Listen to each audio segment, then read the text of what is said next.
Nick.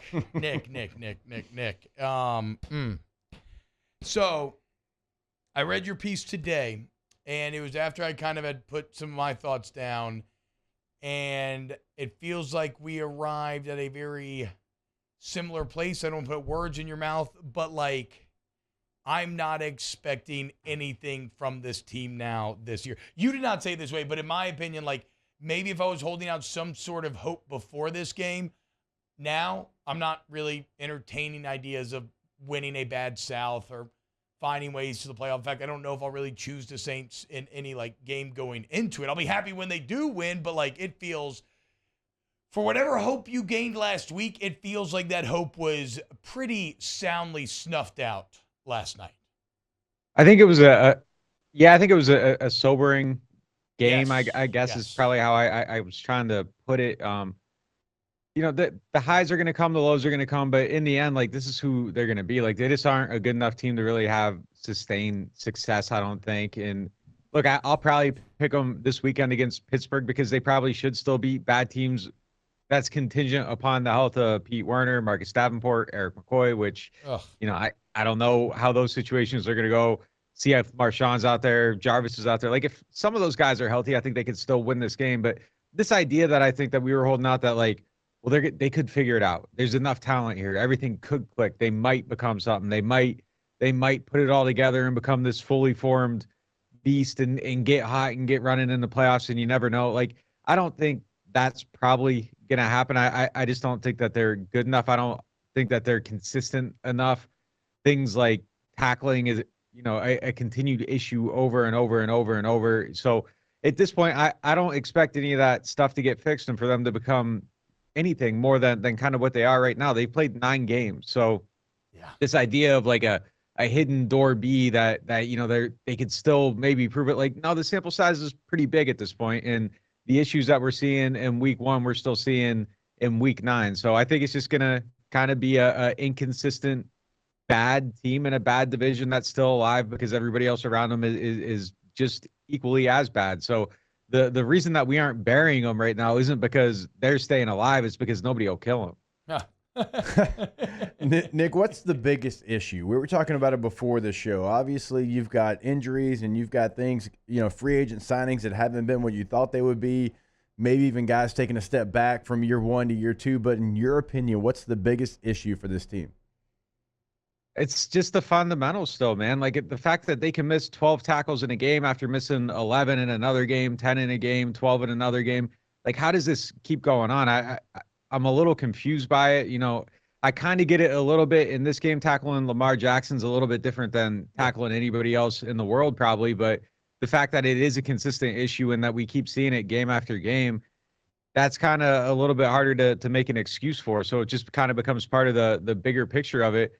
And look, I mean, I think the other issue is just the quarterback talent just isn't good enough to win games when they need them to win a game. And you take away the running game and you get in a situation where, you fall behind and you are sustaining drives early. All of a sudden, it kind of spirals a little bit to the place it was last night. And that's quarterback purgatory. I don't think that they're quite in quarterback hell because I think you can win with either one of these guys, Jameis Winston or Andy Dalton. But I think push come to shove, like this is how some of these games are going to end up. And there's probably a piece of this where we're probably getting way too down about them losing to an actual good football team. Like I think the way the Saints are constructed, if you take a step back and you look at it and say, hey, Andy Dalton's the quarterback, Marshawn Lattimore's out, Jarvis is out, Mike Thomas just went on IR, and oh, by the way, they just got punched in the mouth by a 6-3 team and they're 3-6. Like it does kind of make sense, but bigger picture, the bigger issue is that like I just don't think that they're talented enough to really be, able to overcome stuff when it goes sideways. So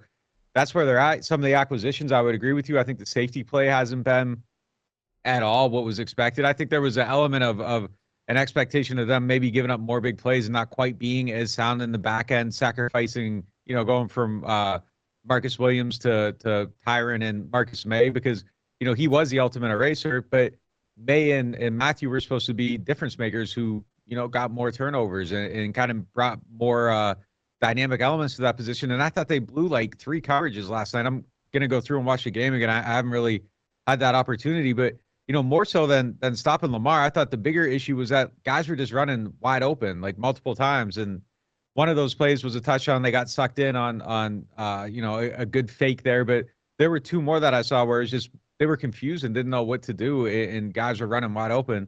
Like those are huge issues, and you're in week 9 of the season. Like it should be cleaned up, and like some of the stuff just continually is happening over and over, and it's annoying to continuously talk about fundamental things more so than hey, if they just aren't good enough, they aren't good enough. But you see them shooting themselves in the foot halfway through the season. It's at some point that stuff has to get cleaned up. Yeah, and we're talking Nick Underhill, Nick_Underhill on Twitter. New Orleans Football is a site. It is well worth subscribing to, y'all. It is some excellent work. Nick, you used the word purgatory with the quarterback position. Now, I would expand that as maybe the perfect word for kind of the entire franchise a little bit right now, because it doesn't look like you have any immediate great hope. You have a head coach, and whether this is fair or not, it is the reality of the situation. Like, I get that there are nuances to explain away Dennis Allen's time in Oakland, to explain away some things this year. He's had some bad breaks, certainly. But you have a head coach whose past record looms larger after every single loss, where this record's fallen in line with that. You have a front office that it's actually impressive in how quickly people have lost faith with the CD Deuce trade and everything else.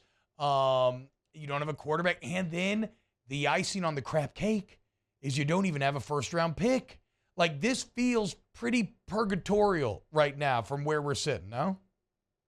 The tough thing about that first-round pick is that was going to kind of be viewed through the prism of the success of the head coach. Yes, if they were good in winning games and they weren't pick number 6 right now, if the season were to end, it would look a little bit different, and it would make sense to move up those assets. But so they made that move, assuming they made all the right decisions throughout the offseason. And, it's tough. I was kind of doing, the autopsy on everything they did in my head this morning when I woke up, and it's tough because a lot of it made sense in the moment, but then looking back at it, it's like, should they have known better, and they're closer to it than us. And, I hate doing hindsight analysis, but that's where this thing is kind of settled right now. And yeah, everything looks kind of bad. Look, the one thing I would say about this, so like every time I open Twitter and I click on the @ tab, I just see 95 people saying fire DA right now. No nuance to it at all. Like, if you fire this guy right now, like this is where you end up in the offseason.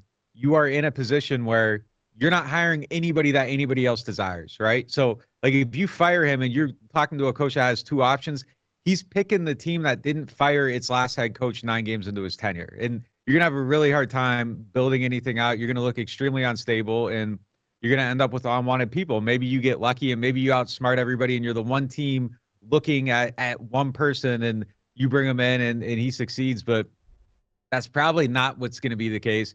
I don't think it's time. Obviously, I think you got to give him more time.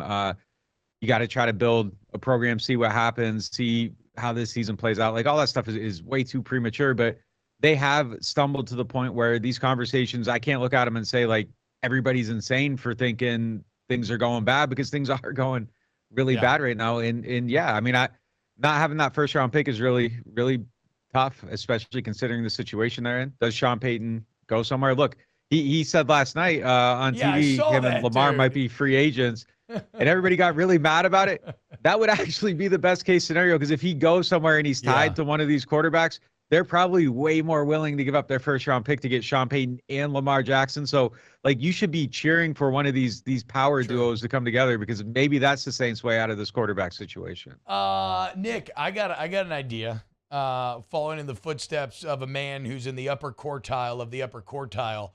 Fire DA, hire Bobby Hebert as interim coach. How about that, dude? Hire the cannon. Little Jeff Saturday versus the cannon on Sunday. Let's go.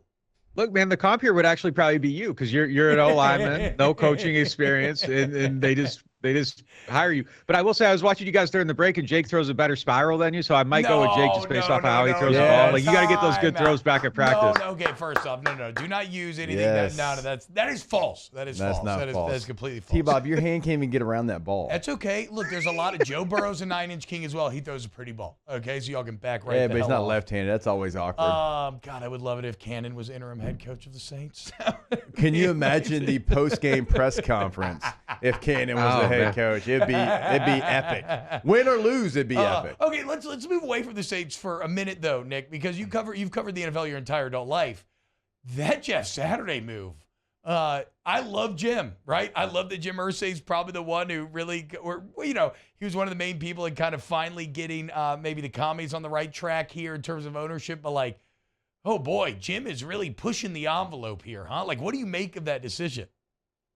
Oh, man, we're at the point in the Saints season where we're talking about the Colts. Yeah, I know, dude. What are you gonna do, dude? What are you gonna do, dude? No, man, it's I kind of think the whole Colts situation is a little bit crazy when you look at it. I think Frank got a little bit of a tough deal there. 5 different starting quarterbacks in 5 years. The one thing a lot of people kind of forget about is when they ended the season with Phillip Rivers, he immediately said after that year that he wanted Rivers back. And then Ballard and Irsay kind of hemmed and hawed about it. Rivers ends up retiring. They bring in Wentz. And then, of course, that was the guy Frank picked, and that's on him.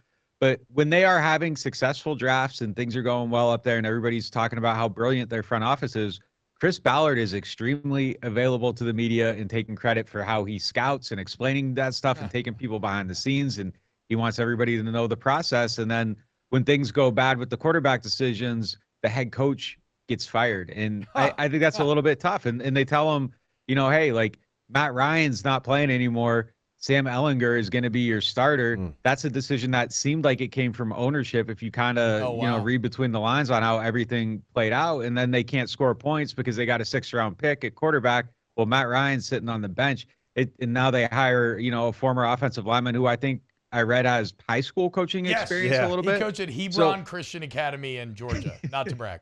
It's just a very difficult chain of events to get your head around. It's very, very crazy. I mean, it's really the only word I can come to. And it just seems like, the leadership there is a little bit shaky. And just watching, again, like going back to what I was saying about DA, like you watch the chain of events, I don't think Sean Payton was going to go there. That was a place that he coveted at one point when they had Andrew Luck, and he was trying to get to Indianapolis. But you see moves like this, and I think like you start scratching them off your list. Like, man, I don't think I'd want to go there if I have another option. And that's kind of the stuff I think people look at. Is Frank Reich an interesting name? The Saints are going to make moves, so it doesn't matter. It literally doesn't matter. Whatever. Nick, what happened? Like, let's get, okay, so Steelers come in. What's the latest on the injury front? Is there any hope of a Landry return? Have you heard anything on the injuries last night, which seemed to just be piling up on one another? McCoy was in a boot, so I mean that one. Tight. I think it's something to monitor a little bit. I didn't see Werner Davenport after the game. When Werner left, he had his shoe off. I don't know what that really means, but it kind of looked like a tough situation. Anyone getting carted off the field, that's never immediately good.